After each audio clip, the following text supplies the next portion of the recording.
Hello, everyone. Welcome back to the ScholarAI Founders Pod. Today, we're going to be talking a little bit about our favorite books of the year, some recent AI news, and some news in the business at large. Thank you all again for joining us this week. Hope you've enjoyed the podcasts recently. We'd love to hear kind of your thoughts, comments, critiques in the comment section below, and find us on all the major podcast platforms. So, hopping right into it, Joshua, let's start with you. What are some of the books that you may have read this year? What are you reading right now? Some of your favorites? Right now, I'm reading the Elon biography, the Walter Isaacson bio. Interesting notes. He's incredibly hard driving, and he's very good at manufacturing motivation. Sometimes through artificial means, but it's clearly a talent. I find the style in a way similar to Steve Jobs, and reading the Steve Jobs bio. In being kind of very harsh in some ways, very direct, not emotionally kind of coddling or supportive, but very good at getting outsized bandwidth from people, working late into the evenings through weekends, which is atypical. I think that bandwidth creation and that urgency motivation, they're both incredible skills that he has. And so I find that really interesting. It's a hard style. Personally, it doesn't really mesh with kind of how my style works, but I find he's clearly got outsized results and he's got methods that work for him. It's really interesting to juxtapose that, because I think the recommendation that you passed along maybe last week with regards to reading was something, a book called Good to Great. And I'm not finished that yet, but I am making my way through that. And that kind of leadership style sits in almost direct juxtaposition to some of the effective leadership styles that they chronicle in that book. I think it probably speaks just a larger point that there are a variety of ways in which people can get that done. But one thread that I maybe just would ask on is what kind of staying power do you think that might have once Elon kind of exits these companies? Because we're yet to kind of see that case study in the public of Elon establishing a company and then moving on with that company kind of sustaining success. So I'm curious if you have any thoughts to, how does SpaceX or X or Tesla exist after Elon Musk has kind of stepped out of the driver seat, and maybe what implications that leadership style has downstream, that kind of thing. So take that in any direction you feel like you want to. Yeah, I love the Jim Collins level 5 leadership lesson. I find that personally, like, it really connects with me, both as kind of something that I would like to incorporate in my own style, but also the kind of companies that I would be attracted to being part of if I'm not the leader. Like that style very much resonates with me. And it is, you're right, in juxtaposition to the genius with 1,000 helpers kind of approach that Jobs often had, and now Elon has as well. Clearly, there's burnout. There are lots of stories in the biographies of both of employees who burn out, who leave from friction, or are fired on the spot for something that probably was, in the broad view, relatively small and didn't warrant firing in that way. So I find that really interesting. It seems like the takeaway for me is there are lots of ways to lead. There are lots of ways to create value. And ultimately, what you're trying to do, regardless of your style, is to create alignment, to create focus, to create commitment to the business, and to have very clear communications. It doesn't have to be harsh, but very clear communications on what's important, what's the big question we need to answer as a team. Yeah, I have to admit, as I was listening to Good to Great, Steve Jobs was one of the figures that kind of kept popping up in juxtaposition to the outline that they were seeing. And we saw with Tim Cook in many ways has maybe even improved Apple in some ways. So it's just interesting, I think. I mean, I guess time will tell to see how much lasting power these companies have that Elon Musk has established once he kind of moves on. Okay. Zach, what are you reading about or have read this year? So a book on my desk right now is called Baby Loves Coding. Is that for readers who can't see it? That is the book that my 2-year-old left in the room with me. But other than that, interesting book I read recently is called Flash Boys. So it's a book by Michael Lewis, who, if you're not familiar with him, he's the one who wrote A Big Short and Moneyball. So he kind of looks at things from a very data-driven perspective. And so Flash Boys is all about kind of the high-frequency trading world that existed in kind of that 2009 to 2014 frame, where basically these basically people who had access to data and access to millisecond level advantages in the stock market were able to generate obscene amounts of money. Basically, every order in the stock market was basically executed twice, once through these high frequency traders, then by the person who was trying to execute that order. So it was a really interesting book just in the way that it looked at how you think you understand how something works. And then all of a sudden there's kind of this other game being played that the regular old stockbrokers, what you think of on Wall Street, didn't even know that game was happening. So the book is actually about, I'm blanking on the guy's name, but a new exchange was started called IEX. So basically what they did is they slowed down the stock market, not perceptible to you and me. We're talking 350 milliseconds instead of 15 to execute an order. But basically he slowed it down so that these high frequency traders lost their advantage and that people could trade a little more evenly, just kind of regardless of where they were coming from. So it was really cool. Very interesting read to kind of learn about something that you think something's happened one way, then all of a sudden it's like, oh no, there's something else going on that we didn't see happening. That one's been on my list to need to read. I haven't quite gotten around to it yet, so hopefully in the new year I'll be able to pick that up too. That's interesting. Was there any nod to the latency issue of them moving closer to trading floors, anything like that? Was there any communication of that? Yeah, there was a lot about speed. So when you're talking about executing stock orders, if you look at throughout the day, it looks like stocks move a lot. But if you zoom in on a single second, what you'll see is there is nothing happening. And then within 1 microsecond, you'll have a huge change in price, huge change in the number of orders. It's really just algorithms fighting with each other. So the book kind of chronicled there was someone who literally spent the money to install a fiber line from New York to Chicago in the straightest possible path to basically minimize that latency. I may mix up the exact numbers, but it's something like taking it from 16 milliseconds to 13 milliseconds. And he was able to charge brokers it's like $10 million to have access to this line. Then too, it talked about how these high frequency funds would be moving different pieces of equipment as within the server room in an exchange, they would pay a premium to be the server closest to the server where the orders were coming in. There's also examples of where people would use old equipment and hide new equipment inside of it so that other people couldn't really see what they were up to. So it was very interesting in terms of the hardware, really looking for every single microsecond advantage they could possibly have. So that's reading that. So I do some quantitative trading myself. At the order time scale, minutes to hours. So nothing near that level, but just understanding that there's this whole game that was being played very much in the dark back then. Now it's at least people know it's happening to some degree, and it's changed a little bit in the last, I guess it's almost 10 years since that book came out. But so just really fascinating to learn to see things happen on our computers. A lot of this is with AI, transfers to our talks about hardware, right? As in the stock world, it's all about where are these computers placed? How are they talking to each other? How can we trade out a switch to be slightly faster than the one that was already there? So it's very much what is the actual hardware? What role does that play in this then world to where we're moving things around our computer screens? So it was really cool. Yep, I think that's right. I think people often identify the software challenges that come with this, but as we've seen, as we've talked about here, there are hardware bottlenecks that apply too. And again, just as you're outlining, that's another instance in which that was true. Somebody kind of leveraged an advantage there and kind of created a market for themselves. Lakshay, moving on. What are you reading about? Yeah, so I have this pretty terrible habit of every time I'm in the airport, I'll go buy a book and I'll read it on the plane and not resume it until the next time I'm out of Wi-Fi. But that being said, there are kind of 3 books I have in progress. So one's The Sympathizer. It was a Pulitzer Prize winner a couple years ago, about a Vietnamese spy following the fall of Saigon. 2 is this book called Blood, Sweat, and Chrome, which is about the production of Mad Max Fury Road, which is one of my favorite movies. It's really interesting because the director was an ex-ER surgeon who got into film and got into making movies.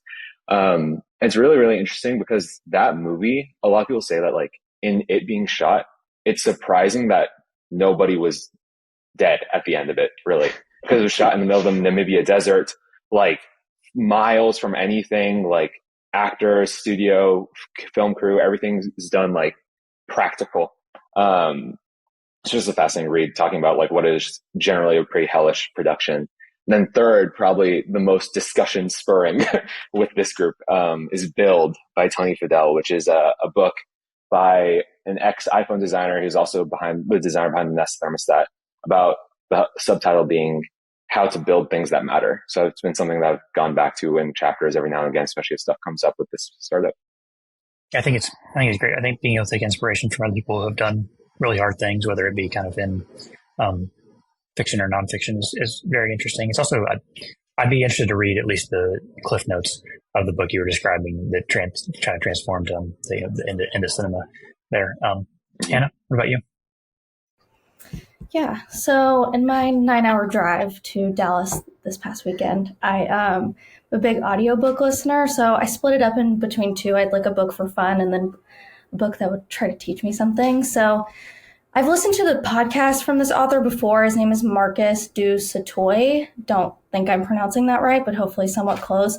He's a British mathematician, and he talks a lot about the role of creativity in AI. And that's something that really interests me because it's something that I can really grasp and understand. Sometimes the technical stuff just goes over my head a little bit, but he does a really good job of bridging the gap of people that haven't been in a technical space for a long time and bringing that understanding together. But I think I'm not too far into the book yet, but the biggest thing that I've gotten out of it is I think that a big thing that comes with people who are maybe newer to the AI space or just landscape is what effect will AI have on my specific occupation in 5-10 years? Will I have a job? And I think that he does a really beautiful job of kind of diving into that, which I think can be a really sensitive subject at some points. But the example that he gave that really stood out to me was the movement from the different eras of music. Each era of music had to build upon one another. There had to be discussions sparked and rules broken and things that fundamentally an AI system probably couldn't predict or create. They couldn't have expected that the romantic movement would have come throughout these music eras. So I just think that's such an interesting way to think about the future of this. And while the different eras of music might not be directly applicable, I think that it's really interesting to think of more of the creative roles.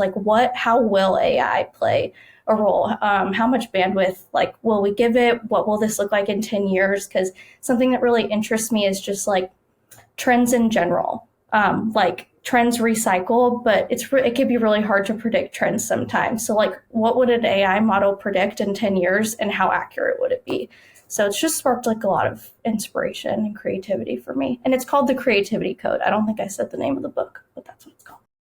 Yeah, I think we think about this internally, you and I, a lot, is how we communicate to people and kind of help inform them and hopefully enable them to grow their understanding of these AI tools and how these AI tools might be helpful for them, both in their professional and kind of everyday lives.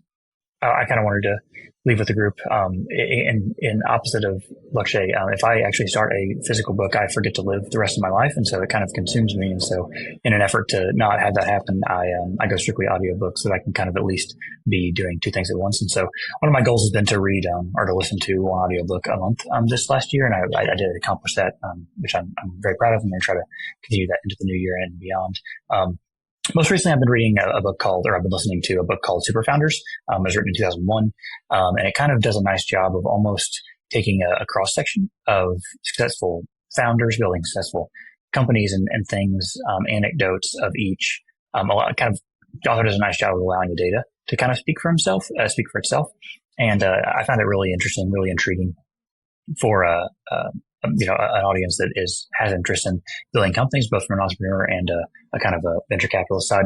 The other one I wanted to bring up was American Prometheus. So with the release of Oppenheimer this year in the box office, the American Prometheus is a book that chronicles very much the same story, but adds a lot of information that just simply can't be told in a movie. And so I would encourage anyone who enjoys that type of listening or reading and also enjoyed Oppenheimer to maybe check that out. So David, that was fun. I appreciate everybody. Since you asked us questions about our books, a question for you on Super Founders is, what is the most surprising or challenging thing that came out of that book compared to what your previous experience had been?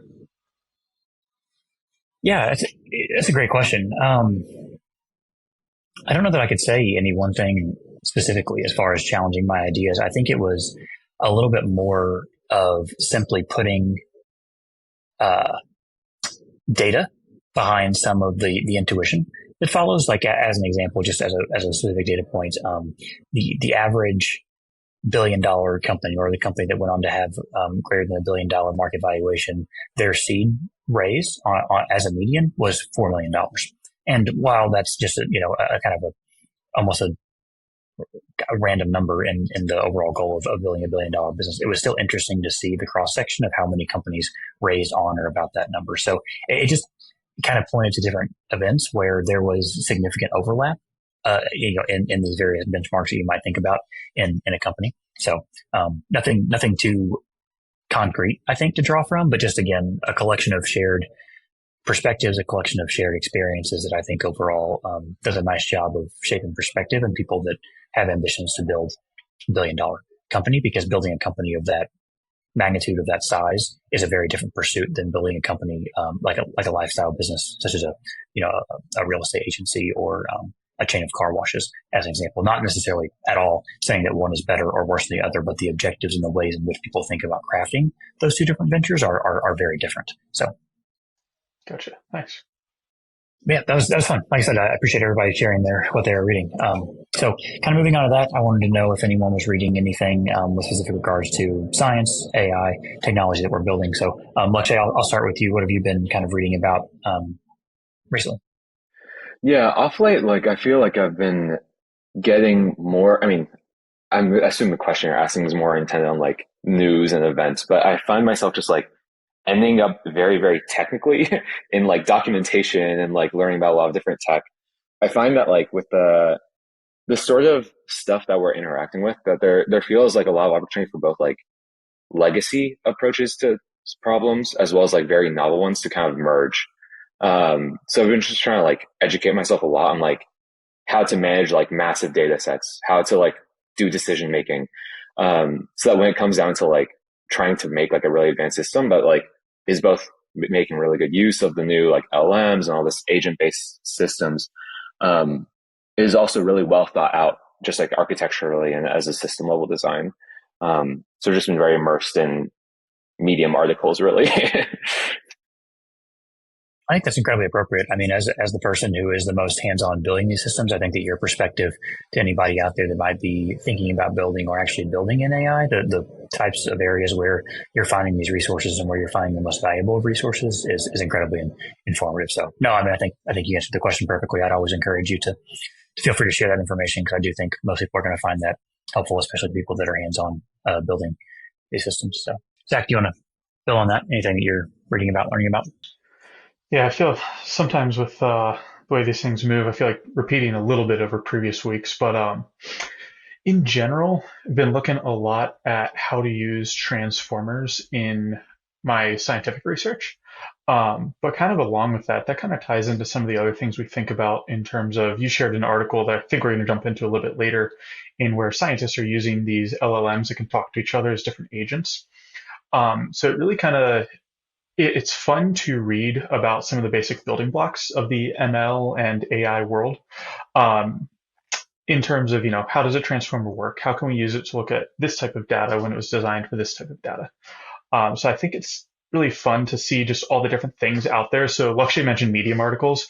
There's I bit the bullet early this year and started paying for premium for Medium, because I just would hit my Medium article limit every single month. For those who aren't aware of what Medium is, it is basically, if you are in the data science coding world of any sort, there are tons and tons of examples of what people have done that are super helpful, gives very hands-on tutorials of how to build code. So between reading Medium, between reading the Hugging Face website, along with kind of seeing, and actually essentially too, ChatGPT is great for a lot of things. It's great for looking at code, but then you go to plug the code in, and the other day it completely made up a package for me in Python that did not exist at all. So it's always fun to figure out what is the best way to learn. And I think really the answer is a combination of everything out there, from specific documentation to Medium articles to ChatGPT to kind of any other resources out there on the internet. So very broad answer to say I've just been doing a lot of Googling on how do we tie these systems together. Yeah, and the paper you mentioned, I found it incredibly fascinating. It's titled Autonomous Chemical Research with Large Language Models. And we have since kind of at least began outreach to the authors because I really want to pick their brains about the ways that they thought about using these systems and combining it. But it was, at least to my knowledge, one of the first, if not the first, demonstrations of using AI to kind of pass along information to robotic systems and to human researchers to actually perform biochemical experiments in a way that we've thought about and that I think is really fascinating. So, Shashi, why don't you tell us a little bit about what you're reading? Go ahead, I was going to say, I actually going to have a meeting in January with Professor at Duke, who's kind of an expert in robotic liquid handling. So I will be sure to bring this up with her as well, see if she has any thoughts on it. Yeah, it'd be fascinating. Love to hear about that. Shashi, why don't you take it away? Yeah, couple of fragments. The benchmarks between LLMs, while those are really interesting, after percolating on that a little bit, one of my takeaways and having conversations with people who were working in the LLM space is how little differentiation there is between these models and how the projection going forward is likely to be perhaps even less differentiation than exists today as the open source models continue to improve and the underlying data becomes less of a distinguishing factor between these models. So I continue to feel like that LLM layer is going to be competed away in terms of the ability to create a moat and create defensible value in that space. So I find that piece really interesting, just kind of as a reflection. And I don't know if any of you guys have kind of reactions to that. Feel free to disagree that LLMs are going to be defensible.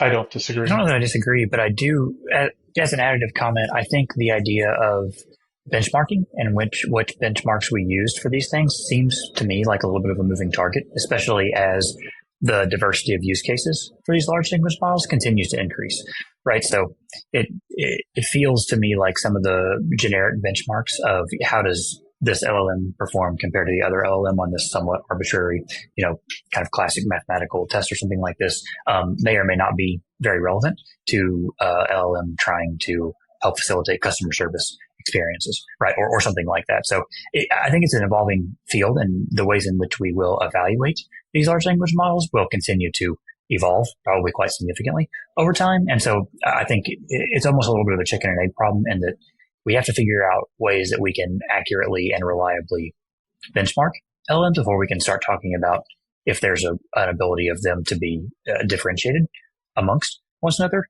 That said, in the same way that Google search can't be perfectly benchmarked, if you have enough of an audience using it and that qualitative data is telling you that yours is good or great, then that in itself acts as a benchmark. So yeah, I'm kind of the sense that like in the same way that AWS or cloud, like any cloud provider, like when you want to like get a server, right? Like you just see this massive list of like, here's my RAM, here's how many cores I have. Like you just get like stat lines, but between them, like fundamentally, they're just computers, right? You choose the one that like suits your use case. If you have like a lot of memory, you get a computer with a lot of memory. If you have like accelerated computing, you get one with a GPU, right?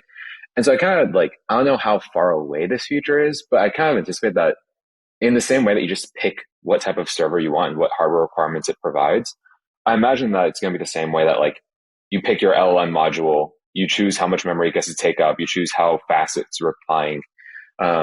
As to other benchmarks and that sort of thing are in that kind of stat page, hard to say, because obviously benchmarks are something that like we continue to create, right? We might have a new benchmark that's for law questions and a new benchmark that's like for this specific medical field. But ultimately, I do feel that differentiation is going to be something that's a little bit more understated. To change gears, I'm a big fan of Scott Galloway's podcast, the Prof G podcast. So shout out to Scott. One of the things he says, and he has a section where he gives people advice, kind of personal advice on their life situations, and there's a piece of advice that stuck with me, which is it makes a huge difference in a person's life to have two supportive parents, and kind of the role of a parent is to kind of be irrationally committed to you, regardless of kind of things you do well or not well. And so I've been thinking about that as a sort of a function of parenting and raising children, but also as a founder, there's irrational commitment that is also required to be a successful founder of a company. And so I've been thinking about that piece of advice of kind of being irrationally committed to something, regardless of kind of how it's going, as a founder. So just as a reflection. I think it's an interesting thread.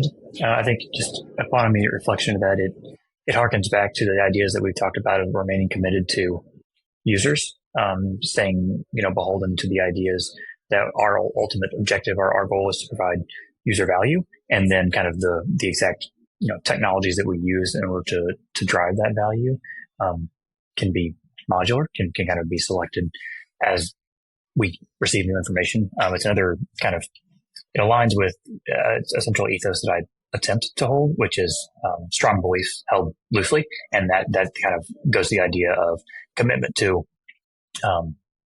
being adaptable with new information while being kind of transfixed on an objective that is kind of larger than yourself, whether it kind of, again, in a company sense is delivering end user value, delivering economic return to stakeholders, et cetera. But in your personal life, it is similar in that while everybody in our personal life might not be perfect, we remain committed to building those relationships and remaining thoughtful about the ways that we do those things.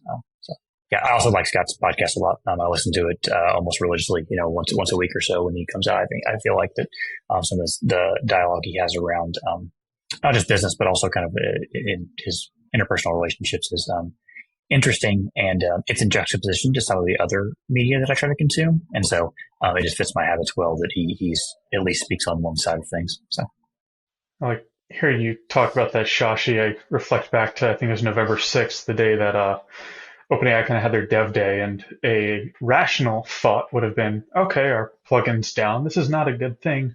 What are we doing here? But then the irrational drive towards the mission is, all right, cool, plugin's dead today. Let's go build that web app and kind of get something else out there, because if not, we're not going to exist. But kind of having that delusion of we're going to exist, we're going to come out of this. It's just a matter of figuring out what's the best way to do it. That's, I guess, kind of raising children at the same level. It's, you love your children despite the fact that sometimes they do exactly what you ask them not to do. And it's no, we love you. We're going to come out of this positively. Let's just figure out how to get there. So I like that thought. Yeah. I love to ask myself in even regular days like today, what is this moment a test for? And I try to keep myself in the space where every day is a gauntlet of tests. And what is this a test for? Is it a test of my discipline with my diet? Is it a test of my commitment to being patient and not yelling at kids or whatever? What is this? What does this say? What is this moment to test for? Some days it's obvious, like when OpenAI takes down their plugin store at that moment inadvertently, but who are we to know? But yeah, I find that framework really helpful. I like that. I might have to adopt that in my own parenting. Yeah, that's great. Moving beyond that, but almost on a similar thread, I'm reading the recent news that Google has kind of been announced to pay roughly $700 million in an effective antitrust settlement. And I think this is somewhat relevant to the things that we've built so far, and that we kind of exist inside the ChatGPT ecosystem, which in and of itself is a little bit of a walled garden, right? We similarly have to play by their rules. We can monetize only in ways in which they allow us to do so, those kind of things. And I'm not in any way making the argument that OpenAI has been anti-competitive there, but I just think there are analogies that we've known for a long time of the App Store and the Google Play Store, and now how we're building on ChatGPT. So I'm just wondering if anyone here has thoughts on the downstream ramifications of what this settlement or this intended settlement might mean for these type of ecosystems. So the App Store at large. And for anybody catching up with this story, essentially the fallout of this is that Google was engaging in what the courts deemed as anti-competitive behavior. So charging excessive fees, not enabling developers of apps in the Google Play Store to announce certain things, price restricting such that the cheapest prices had to be on the Google Play Store. They couldn't be giving discounts on their website, for example, like that.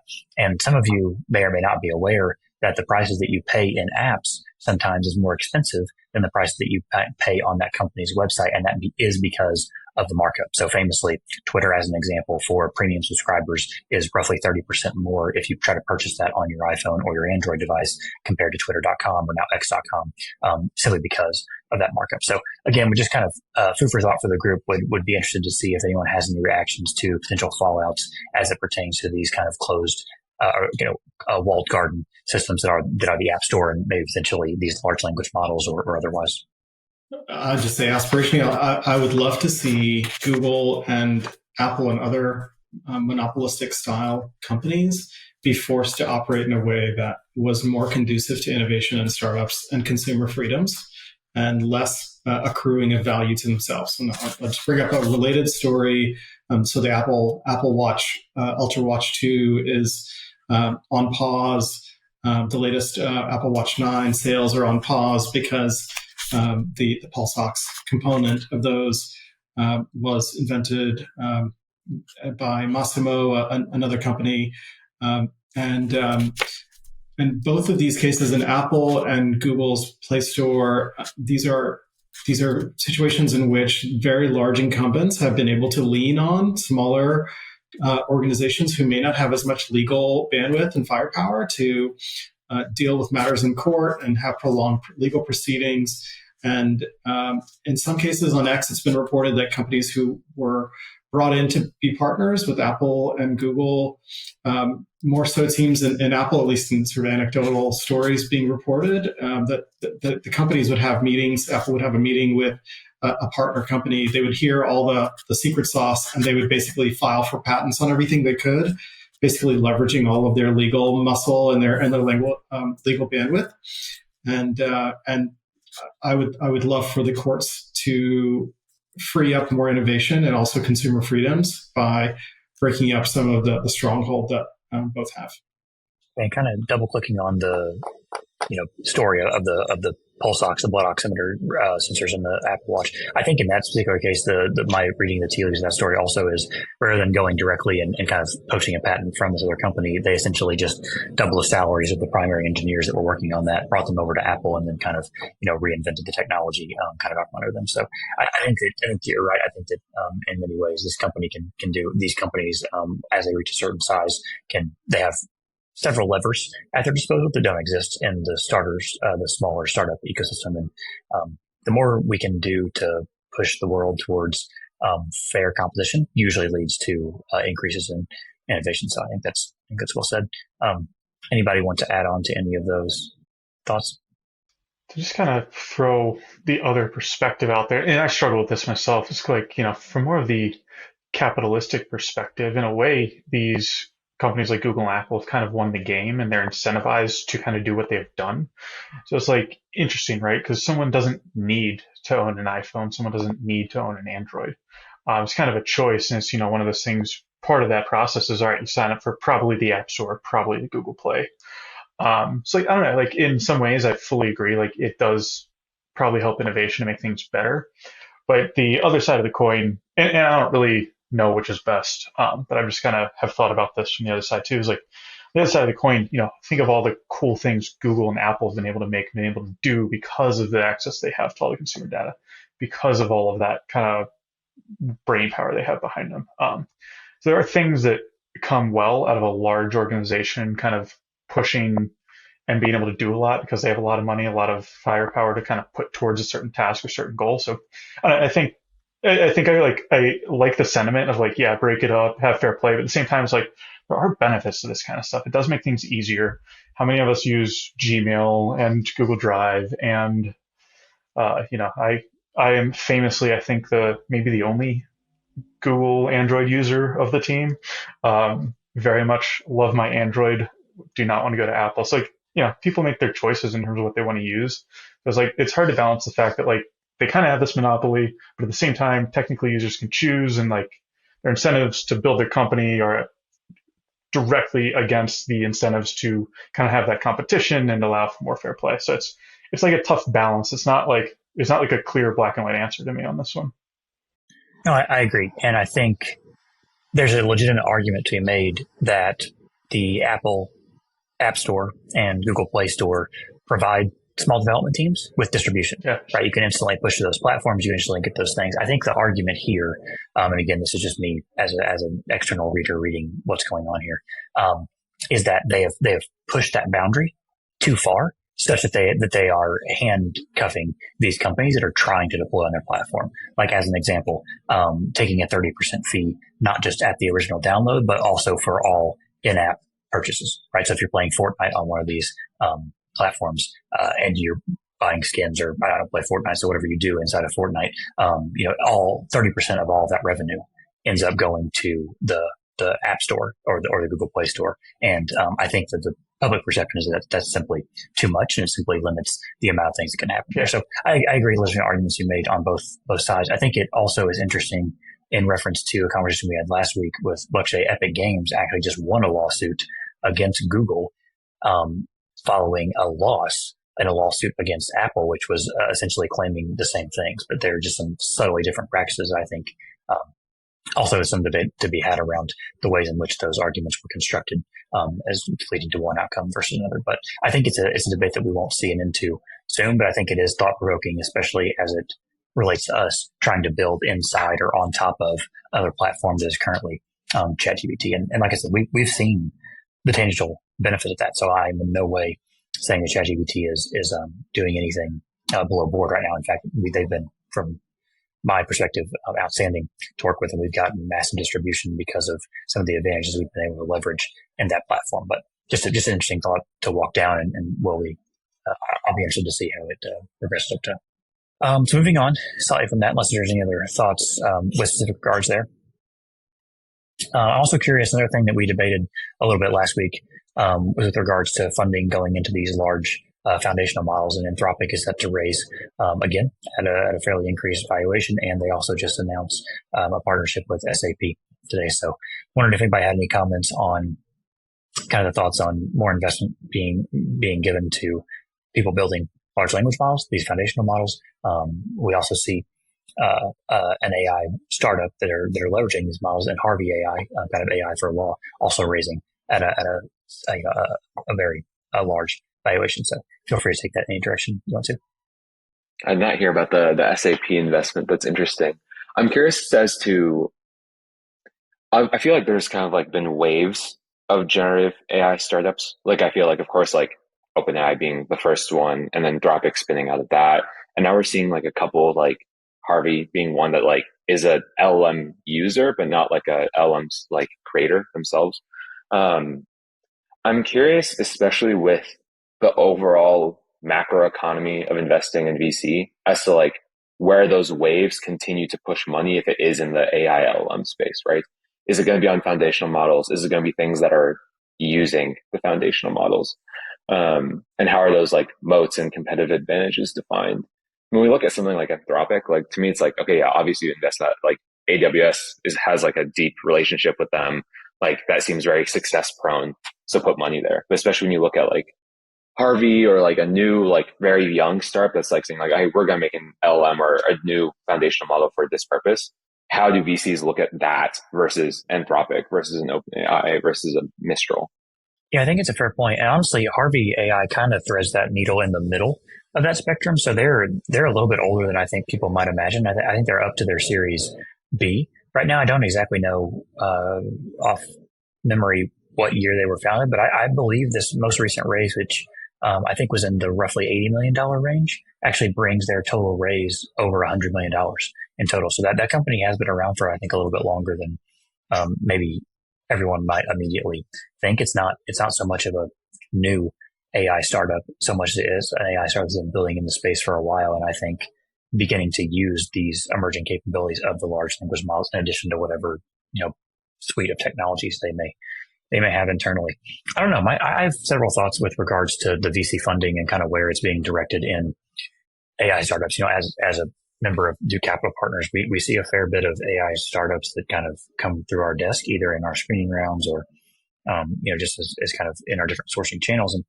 And even internally, we're a little bit split on where we think the world's going. I think that a large fraction of investors right now are taking a wait and see approach, just with the overall market being in somewhat of a dampened state. People just not willing to throw money at new projects. And I think that's where you get a lot of this participation in, like you're mentioning, Lakshay, the more established players, right? It just feels a little bit safer bet right now, even if the valuation isn't where you'd like it to be, to throw money at Anthropic than it is to try to take a chance on a brand new player. That said, I think a lot of the firms that choose wisely and pick the newer startups are going to reap massive economic benefit of that. So there's an element of Fed funds that just want to add some data on.